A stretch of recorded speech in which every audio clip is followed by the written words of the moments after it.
Sting ding ding ding ding ding da da boy. Sting ding da da ding ding boy da da ding ding boy. Da da boy da da boy. Oh yeah yeah yeah. Gonna need you all. Gonna need you all. Toot toot toot. While we grow, and this is why we grow. While we grow, while we grow, while we grow. Sting ding na na mo. While we grow, this is why we grow. Sting na na mo, and this is how it goes. That's the way we grow. That's the way we sing na na mo, and this is why we grow. This is why we grow, and this is why we grow. First off, I don't support corporations. I'm a local Mendo farmer growing my personal medication.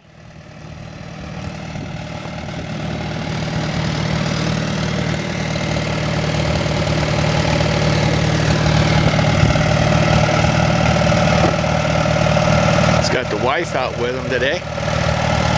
Or somebody.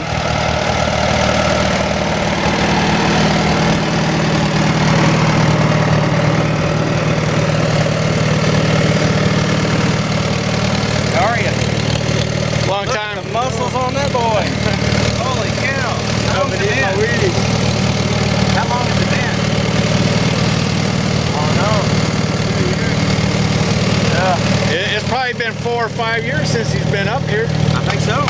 Has it? It's been a while. Time. Yeah, I had a broken arm. Yeah. All healed up now. Looks like you're doing okay. What are y'all doing today? I'm gonna turn this rig around. Left turn flag. Wide turn.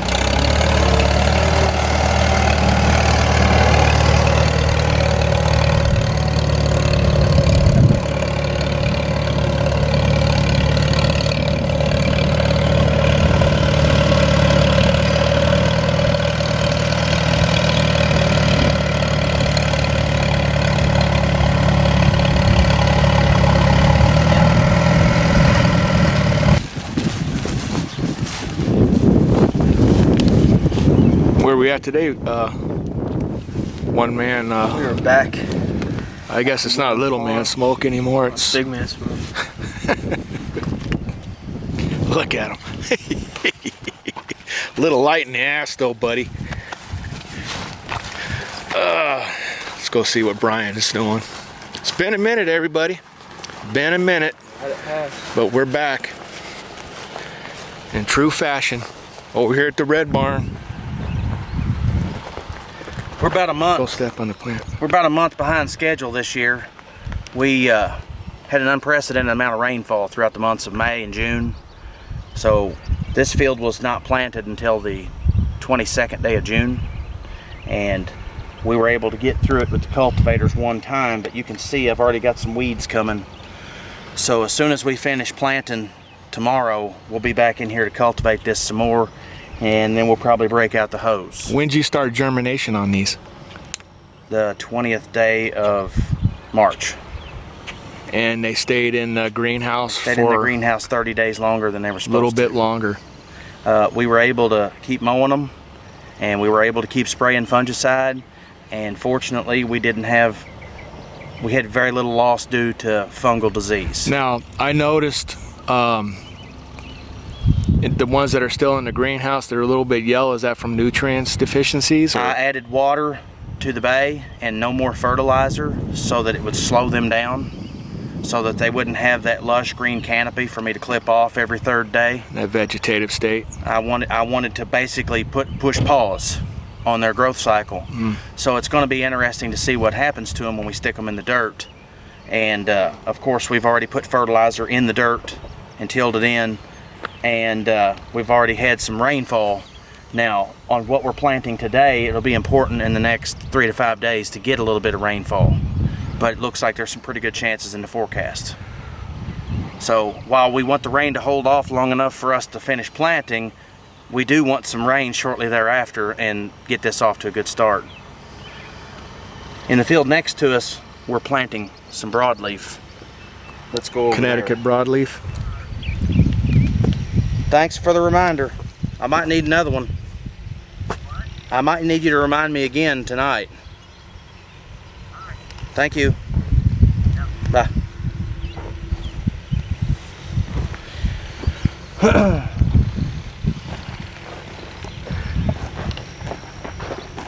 If you look closely at these plants, you will notice that the stem is green. You will also notice that the leaf has a little bit different shape about it. I didn't know anything at all about this stuff as little as 2 months ago. But apparently they've been growing it in the state of Connecticut since the colonies. And it's called Connecticut broadleaf tobacco, and it is used for wrapper and it is used for filler on cigars. The highest quality leaf will become the wrapper. The leaf that has a defect will become filler on the inside. And so our objective with this crop is we still need a decent number of pounds, but there is a much greater emphasis on quality over quantity. And since we have a cable hoist barn, that will help us harvest this crop without damaging those valuable leaves. And in the research that I have done, this crop is grown nearly identical to our burley crop up until harvest. And that's where the differences really come in. So at harvest time, we will cut the individual plants and let them fall over gently on the ground. And we will leave them out, if it's sunny, no more than 30 minutes. If it's cloudy, maybe an hour or two. Then we need to go ahead and spike those up onto sticks. And in the videos that I watched, they had what were called ladder wagons, which were basically like our rail wagons that we use here in Burley, only our Burley rail wagons are 2 sticks wide, and their ladder wagons for the Connecticut tobacco were 1 stick wide. So we can use these to transport that tobacco from the field to the barn, because the way that we stack the burley on the wagon, if we handled this tobacco like burley, it would break the leaves. And those broken leaves are worth less, and if they're broken real bad, maybe not worth anything. So here with the cable hoist barn, we'll be able to pick those sticks up and put them on those beams and hoist them up in the barn without ever touching them again. So it's going to be a real experiment. Well, it's a lot more manual, a little bit more manual, delicately handling in the beginning. It is, and like I said, and how are you gonna prepare that for market? Are you gonna bale it, or? They're asking us to deliver it in cardboard boxes that they will provide. And so at our stripping shed, instead of sorting by stalk position like we do with burley, we're going to be classifying it based on quality. So we'll have a box for the leaf that's near the bottom of the stalk, which I suspect will be the ones that will be the most damaged. Then we'll have another box, and it'll be for those leaves that are premium quality. And then we'll have a third box, and it'll be for those leaves that have a little bit of damage. Now, is there a particular strain of the Connecticut broadleaf that you specifically chose? There is. We were actually provided the seed, and I'm not familiar with the varieties of Connecticut broadleaf at this time. Because this is a little bit more humid climate, I believe, than what it's normally used to. I think you got a tick right there. Yes, sir, that's a tick. Welcome to Bedford, Kentucky, y'all. That's a deer tick. We don't like ticks. I've been going in the woods a lot, but I've been fumigating myself before I go. But I didn't fumigate myself today because I wasn't planning on being in the woods, but I guess that little grassy spot right there harbored some ticks. Check yourself. Oh, I think we're about to have a situation. Dad moved the water truck a bit premature. I was aiming to top this off before it left here. And they're out of water. I could see They've got it. about that much. Yeah, so I could see. I don't know what their plant situation is. I've got a dilemma. Do I send that unit to the water truck for a refill, or do we stick a water hose in it right here? It'd be slower, Well, that truck is fully loaded. But that truck also has the chemicals on it. And I seen Dad come in with it. And we've got the microbials, we've got the sugar, we've got the fungicide, and we've got the insecticide all on board that truck.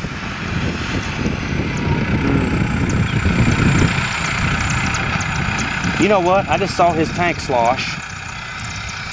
He's got enough to do one more lap, but I think he's got more plants than that. So the problem still remains. But in the short run, they'll set the empties off, get some full ones on board, and then carry on. I saw Abigail set that one tray aside. Maybe they're too small. Well, she's got a good crew going. Look at her. Strictly professional. It's in the blood. Out this way in Bedford, Kentucky, what do you reckon?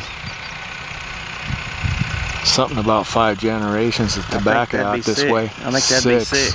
Yes, sir. Young tobacco farmers putting in work and looking good doing it. She's got the tie-dye action going, high visibility. Right, wrong, or indifferent, we paid her. Well, it's beautiful out here today. I didn't get paid. I got made. That's the red barn.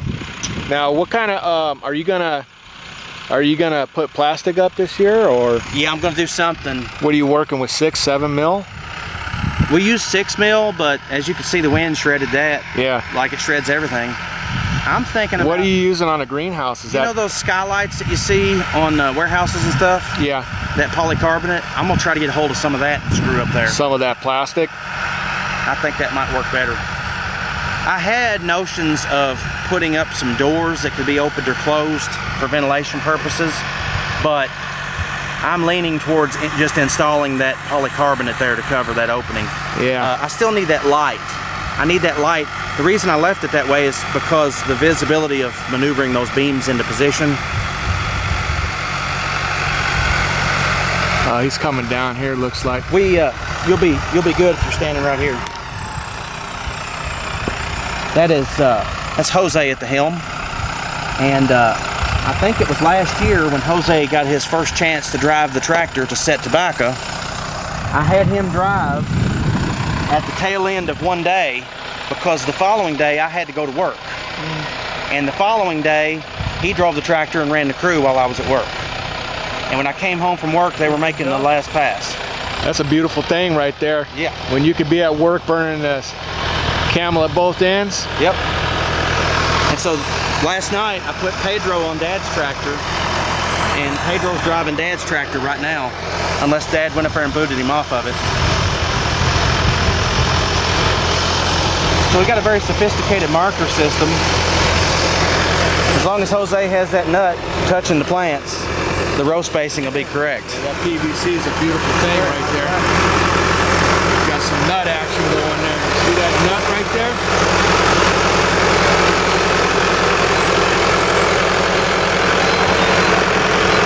Right on the money, baby. We've got 75 gallons in that tank, and we've been using about 50 gallons to the lap.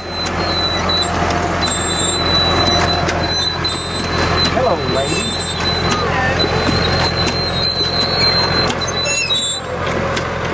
That's pretty neat how they just drop them in there, huh? Yeah.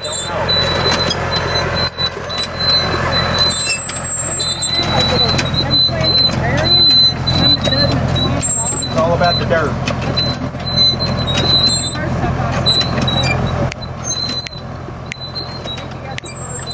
So this machine is called a carousel, and the carousel has a turret that rotates, and the ladies are dropping the plants in the the cups like throwing darts.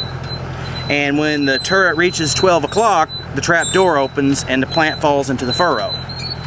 So we had some challenges to get the machine timed correctly, because when the plant drops into the shoe, there is a kicker that pushes it out into the dirt. So if you get real close to the machine, you'll see the kicker booting that plant out into the dirt as the dirt it all has to happen, timing has to be perfect. So if Jose changes speed on us, now we have to adjust the timing again.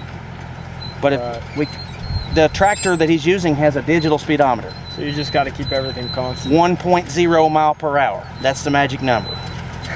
He is driving 1 mile an hour. That's a beautiful thing. The advantage of the carousel is it only requires one person per row. Our old finger setter requires 2 people per row. And I think you shot a video several years ago where I only had 2 people. And so we drove real slow with 2 unoccupied seats and they just had to hit them all. Yeah, But we made do with what we had. we've done a lot more efficient. we've done a few videos from time to time. Abigail prefers the carousel. Really? And Janine prefers the carousel. That is my wife's sister. And when Abigail was a baby, we dropped her off at her house while we went to work. Well, we saw Uncle Jerry up so here. She's like Vice Mommy. We seen Uncle Jerry. Uncle Jerry's out on tour, seeing what's going on. Uncle Jerry got all his beans in. I mean, he nailed it. What's he got out there? He's got 108 acres of soybeans. Ooh-wee. And he nailed it. He got them in the ground just in the nick of time and then got some rain on them. And he was getting concerned about his weed problem, but he had a custom applicator come yesterday and put herbicide on, and he wants me to drive by out there and look at the weeds because they're bowing their head. How about that thing right out there? Well, this is a rail wagon. Well, the blue. Oh, Who put that out there? my neighbor He's getting aggressive. built a new shop. Okay. Dana lived there for a long time. She helped us in Tobacco. Her son, Zach, bought that place. Dana moved on. So Zach needed a shop because he's involved in off-road racing. Okay. Like, There's a spot not too far from here, yeah? he goes to that spot, but there's other spots all over the area, like Tennessee, Ohio, Indiana. I'm not real sure about all that. Is that like ATVs or? It's a Razor. Well, He has a highly modified Razor that he races. So he has a trailer that transports this thing to these venues. and a racer's kind of like what, a dune buggy? Yeah, they call them UTVs or utility vehicles, but it's sort of the modern incarnation of the old dune Like buggy. a Javelin or something. Yep. Like a desert It's a hybrid. 2-seater. Yeah. Got long travel suspension. Right. Yeah. Now the Razor, of course, that's Polaris. I think they make that. Well, other companies are getting involved in that. They're making those things too. And in order to one-up the competition, you know, they're showing these highly modified racing vehicles, sort of what NASCAR did 30 years ago. You know, Chevys win on Sunday and sell on Monday. Or then the following week, Ford wins on Sunday, and then Ford sales tick up on Monday. And then Toyota got involved.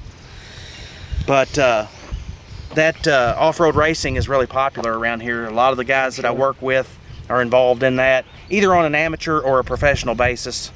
I mean, there's all levels of competition there. Do you want to be a $10,000 machine, a $100,000 machine, or a $1 million outfit? I mean, there's all levels, and people sort of find their way in. Now, if you're Connecticut, if the broadleaf turns out, what is that expected to get at market? I'm not at liberty to discuss. Not at liberty to discuss. Potentially better than the Burley. Okay. And we really won't know until it's graded and see if it meets their quality specifications and fetches that top price. Now, do they have any particular restrictions on as far as what kind of chemicals are being used? Absolutely. We have an instruction manual, basically. And that was another reason that I diverted the other machine to the other field, is because I lacked the proper sprocket to get the plant spacing where we needed it. These plants are 26 inches apart in the row, as per the instructions. The other machine, I had 2 choices, 20 or 22. Those are the 2 sprockets I had. At full growth, how do these plants compare to Burley? The ones I've seen on YouTube were this tall, but the leaves were this wide. So a little bit shorter, a little bit broader. And I think that's another reason they're recommending. If They we need a little more space between both. This row is 40 inches. We don't want to change that because our cultivators, our sprayers, all of our machinery is set up for 80 inches, which is 2 40-inch rows. Even that tractor right there. We don't want to change that, but what we can do is change the sprocket and change the spacing this way. So what we've done here, I had a tape measure out here earlier today. It's 26 inches between these plants. And with our burley, we like 20. So I changed his machine from 22 back to 20 and sent it to the next field. When they run out of these plants, or they run out of dirt, whichever happens first, we'll change this machine back to 20 and it'll go play chase with that machine. Well, we know a lot about the burley, and we know strains like KT209, which is a co-op between Kentucky and Tennessee. Yes, sir. Dr. Bob Miller. Now with the broadleaf, what kind of diseases are we we have to be very looking concerned. out? We have to be very concerned about black shank, and black shank will decimate this crop. There are no varieties of this crop that are resistant to black shank. You mentioned KT209. The reason I like KT209 is because I have a couple of farms that have black shank. But if we grow 209 and we use some fungicide in our setter water and we make a second application at lay-by, we typically don't see any problems from the black shank. That tobacco will yield just as well as the tobacco over here. This ground over here is clean, but we run the risk of contaminating this ground when we bring a disc or a cultivator or a wagon or our boots or anything that transports soil could bring contaminated soil to this field. So is black shank like a fungus? It is. And It's in the soil. It resides in the pith, right? It stays in the soil until the plant takes it up, and then it infects the pith, and it basically, it's like choking someone. It's just choking that It plant. like suffocates the water intake of it and stuff, and just withers The it out. xylem and the phloem will no longer be able to transport nutrients up and down the stalk. Basically just clots out the spinal cord where And it the can't. reason it got its name is because a farmer said that tobacco looks bad, and he took out his pocket knife and he cut that stalk open and he looked at it and it was black. And since that time we've discovered there's two different strains of it. And we have a variety that we used to use all the time, and it's got complete immunity to one strain. Well, when it started going down, we knew we had the other. Yeah. Now, what about harvest time and growth? Is it similar to burley growth? Faster. Faster. So what's 45 days. after day 1 to We're supposed to be breaking flowers in 45 days. 45? And today is July the 1st. So it's going to go into a August the 15th. Is it autoflower or is it just? It'll be uneven. It'll be uneven. Our burley is usually a little bit more uniform. Just depending on variety, depending on the season. There's a lot of variables there. And there again, So we're looking at the end of August. This tobacco is out of its element right now, so we're not real sure. Yes, if it's 45 days, wow. Look how tall that one is. That's pretty. Well, I'm going to be making a decision in about an hour about preparing another field or not. And this radar is going to help me make that decision. Well, And what you were looking at right there is close to Warsaw or Vivi. yeah, There's one in Vivi and one in Warsaw. a couple hours away, Well, maybe less. it's going to depend on which direction it's moving. Well, it's been going like southeast lately. We're good. Yeah. We're good, but it does look like there was a little shower on the other side of town just a few moments ago. So we need to keep our eyes trained on that direction, because right now it's moving northwest to southeast. Yeah. Well, I got like 3 weather apps on my phone. So we put fertilizer on the field. We did something different over here that we've never done before. We had the fertilizer applied, and the very next day we used the plow because we were behind schedule. And my rationale was, if we get a bunch of rain, that heavy truck was going to get stuck in my field. But that particular day it was dry and the field was hard, so the fertilizer was applied with the truck, and the very next day Jose learned to plow, Pedro learned to plow, and then I played chase. So we had 3 tractors and 3 plows, and we plowed all of it in one day. what'd you have in this field last year? Soybeans. So we had soybeans last year. We put the fertilizer on and we plowed it down. And then we had almost 9 inches of rain. You got anything going in out there? There's a 7-acre field of burley just beyond that fence line. Yeah, got 7 acres of burley going that in. we set last night. Okay. So we plowed the fertilizer down. We received 9 inches of rain, and it basically did a free tillage pass for us because all that rough plowed ground was like smooth after 9 inches of rain. Yeah. Also, the nutrients that we applied, you know, the little pills. You ever seen that commercial where the Tylenol dissolves? Yeah. Well, it dissolved, so it's part of the soil solution now. So once it got dry enough, we started disking, and if you'll notice, I've got 2 discs. And I've also got 2 orange tractors. It just so happens one of them is pulling the setter right now. Got it. Well, on the day it was dry enough to disc, I had to go to work that night. So I asked Pedro and Jose to meet me over here. We checked the oil in the tractor. We hitched up the disc. We replaced the hydraulic hose that was ruptured. We replenished the hydraulic oil that we had lost. And in a couple of hours time, they were discing away and I was headed to work. And they went ahead and disced all the fields. So we had this field all ready to go, and it rained Sunday night. We got 4/10 of an inch of rain on Sunday night. Y'all probably didn't get it. This has been the wettest June in like. So we came over here. It was Saturday night. I'm sorry. Well, we've been watching whatever you're lined up with. You either get it before or after we do, or a little bit after we do. But But right now it's going that way, and y'all are over here. Yeah. Because y'all were getting one yesterday that we didn't get.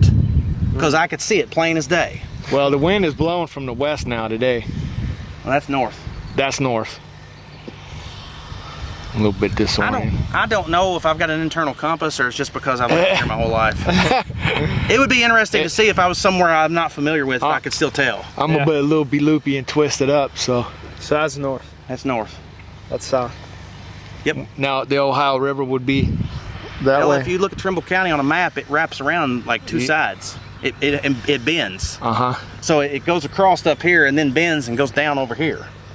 So we're kind of like a peninsula sticking out here.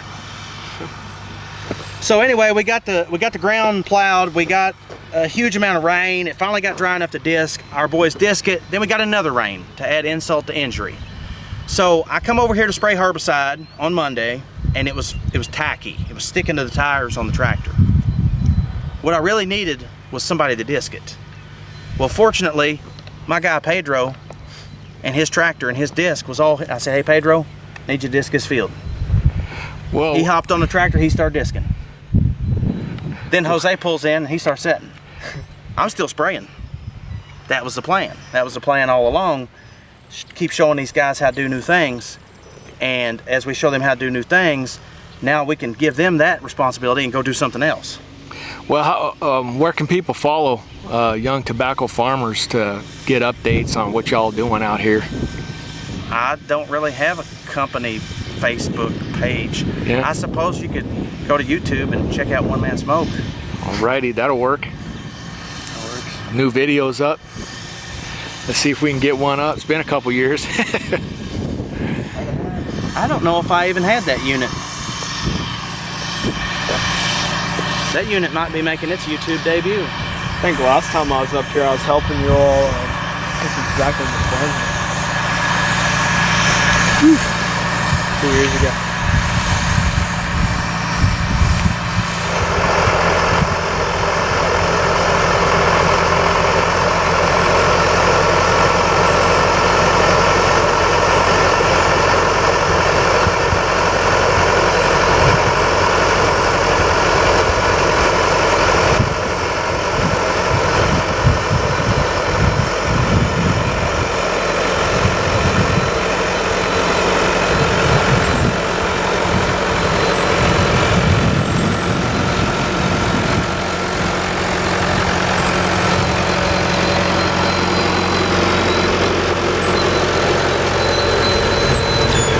Got enough water to do the plants you got? Well, my dad went ahead and took the water truck away from him about 1 tank full earlier than I aimed.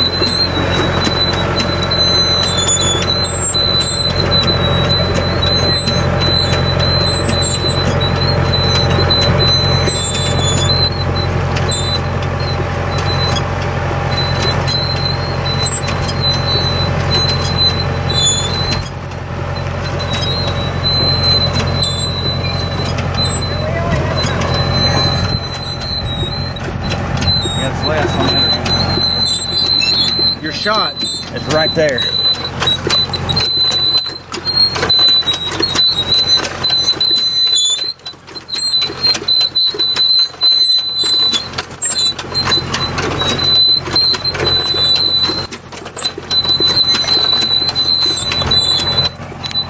See this guy had a little more leaf, so it created a little resistance, so he didn't fall all the way down.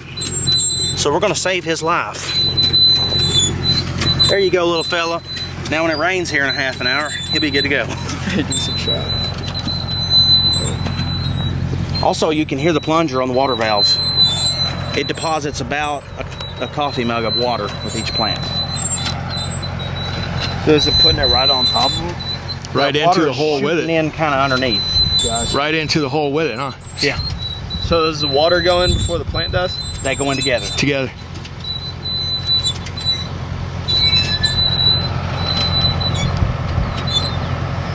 I've got almost enough room on that toolbar to add 2 more units. And then we could plant 4 rows in one pass. We may have to weld an extension on the end about that much to accommodate another unit. I would like to do that. Then we're going to need a really long piece of PVC.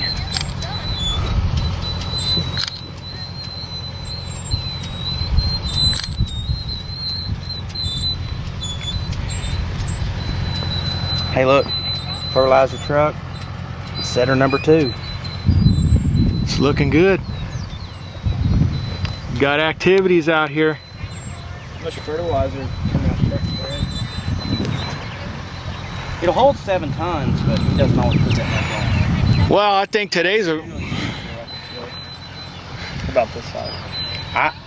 The old recipe is a ton of 5, 10, 15, and 300 pounds of ammonium nitrate. So that'd be 2,300 pounds. And the old adage is you get a pound of tobacco for a pound of fertilizer. Gotcha. Now, I don't have the data to support those old claims. What we like to do these days is pull soil samples, and if this field has sufficient quantity of any one nutrient, we may apply a small amount, if any, of that nutrient. Now, tobacco needs about the burley tobacco needs about 300 units of nitrogen, and nitrogen is attached to the water that's in the soil, and so the nitrogen leaves. So you have to put the nitrogen every year. Now, when you harvest tobacco, you gonna put a cover crop in? We did. As a matter of fact, I had the boys do that while I had to go to work. I got a couple guys disking, and I got a couple of guys drilling wheat. And ahead of them, I had a guy with a subsoiler, because last year we had a lot of rain on the tail end of the season, and the fields got really hard. Well, that subsoiler, you've seen a scarifier on the back of a dozer. Well, we pulled 2 of those with this tractor here, and it was so rough on it that we put a clutch in this tractor here this winter. Wow. We tore the clutch out of this tractor ripping ground. But we ripped all of our ground and then disc it down smooth and then drilled wheat on top of it. And then that wheat got so big this time that we cut it and baled it. Not this field in particular, but some of these other fields. You're gonna see, you see the bales? Yeah. Wrapped in white plastic. We went ahead and took the wheat off the field and baled it off because it was so heavy we couldn't plow it down. Now, the benefit of wrapping those? When forage is ensiled in plastic, if the moisture content is high enough, the sugars that are inside that plant will ferment, and it will drop the pH to such an acidic level that it preserves the forage. Well, what we experienced is a traditional bale of hay, when you set that out there for the cows to eat, they disregard that outer layer that's rotten from the weather, and at the end of the day, they may disregard as much as 20% of that bale. These bales that we wrap in plastic, they eat every single crumb. And if I put a bale of this out and I put a traditional bale out, they will fight one another to get to the bale of silage. Yeah. So apparently it tastes good. If you look way, way off in the distance, you will see the water tower that you will drive past on the way home. Yeah. And it's out there. And some have claimed that it is the highest point in the county. They are wrong. Look over here. See this barn? This barn eclipses the water tower by 20 feet. That's interesting. Now I'm talking about at ground level. I'm not talking about the top of the structure. Right. So, and this barn is at the same exact elevation as that water tower. Land dips down, don't Which it? is 20 feet shy of that one over there. Doesn't seem like it dips down that far. Glacial till. Uh-huh. Well, it's beautiful out here today. That's for sure. You got a little breeze going, 5 mile an hour wind. Girls are walking. That's not a good sign. Mm. They may have had a problem.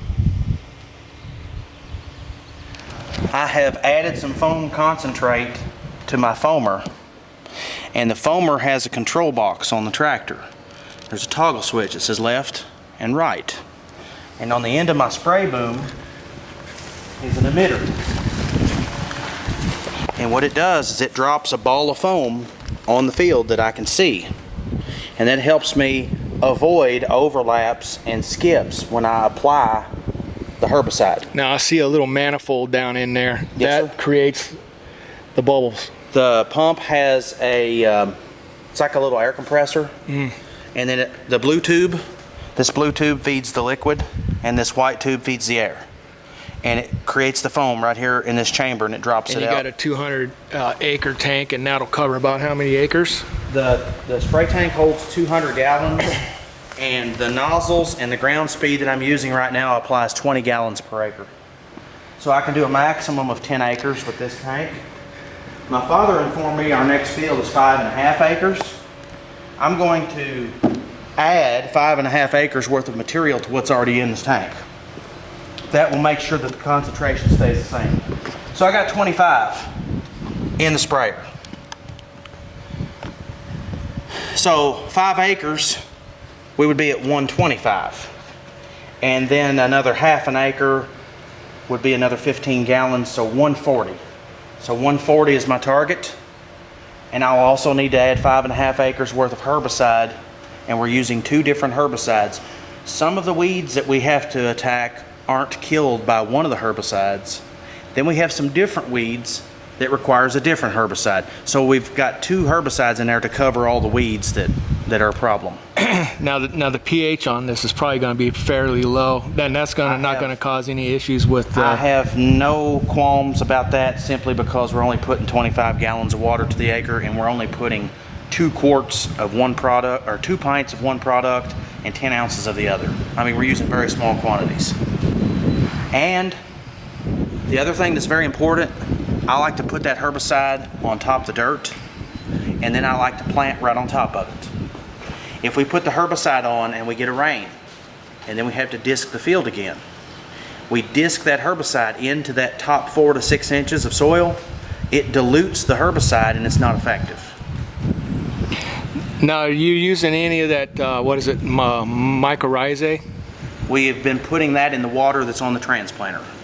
Okay. So on the transplanter, we have the microbial activity, we have a sugar to feed it, we have an insecticide. Now the sugar to feed it, what is that, a black molasses No, base? it's or just a refined sugar, is all refined the sugar? says. And that's all the microbes need to feed off Our of? friends at Monty's recommended it, and this will be the first year we've tried that. So we'll know more about that later on. Okay. Now this field here didn't get it because that sales rep, he actually came to visit me the day after we planted this. Now, as far as like other insect preventive maintenance, neem seed oil or It's in the transplant water. The insecticide that we're putting in the transplant water is taken up by the plant, and then the bugs don't like the plant or they die, and then it's no longer a problem. Sting ding ding ding ding ding na na boy. Sting ding na na ding ding boy na na ding ding boy. Stand up boy, stand up boy. Oh yeah yeah yeah yeah. Gonna need you on, gonna need you on.